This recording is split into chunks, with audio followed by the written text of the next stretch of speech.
Today is known as Crown Act Day, in honor of the date when legislation prohibiting discrimination based on hair texture or style was first passed at the state level. Our community's correspondent Gabrielle Hayes in St. Louis has more on what this means in her city. Natural black hair is often unfairly looked at as inappropriate in places like the work environment, school, and even on camera. However, legislation first passed in 2019 is hoping to make that discrimination illegal. At the same time, many Black women like entrepreneur Leslie Hughes are embracing their natural hair. My curls have been a journey, okay? So I just wonder, what has your hair journey been like? Oh, girl, the same. It's been a journey with a lot of ups and downs. The Crown Act, first introduced in California, stands for Create a Respectful and Open World for Natural Hair. 23 states have passed similar bills. Some states, like Missouri, have not. Cities within the state, however, have, including St. Louis.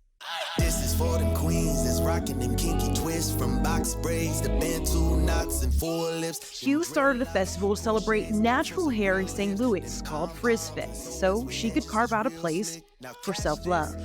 I was really happy if just my family and friends showed up. And from the first event, we had 600 RSVPs. I was like, oh my God, but to having thousands of people showing up, like, I am just in awe.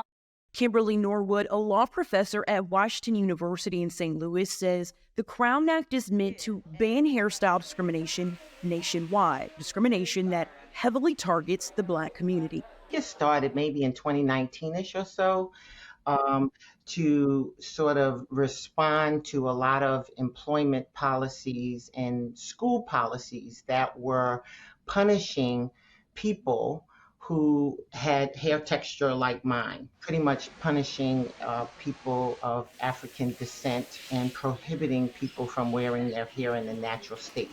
Norwood has spent years researching racial bias. She says Black people should feel safe to wear their hair however they want, especially in places like schools where Black students are disproportionately disciplined.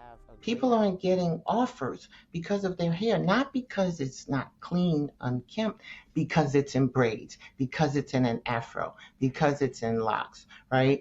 And that is something that is pretty connected to African descendant people. So it's a real targeted form of discrimination that woefully negatively impacts Black Americans in particular. A 2019 study by personal care brand Dove found that Black women are 1.5 times more likely to be sent home from their workplace because of their hair, and are also 80% more likely to change their hair from its natural state in order to avoid discrimination in an office setting. For Hughes, Norwood, and many others, normalizing natural hair for Black people everywhere is more than just undoing decades of harmful hair practices. It's also about coming to a place of self-acceptance. When I was a child, my mother used to put a hot comb, they called it, on a burner. And that burner had gas fire, and then she would straighten my hair. And then that limited my ability to run.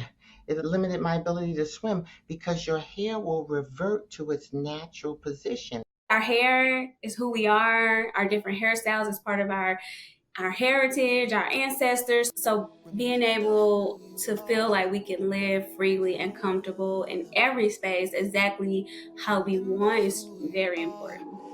Law professor Norwood says it's the people behind the Crown Act in the spaces like Frizz Fest in St. Louis that fight to ensure natural Black hair doesn't face discrimination. We can't just go off and sit in a corner, right, licking our wounds because our hair has been rejected.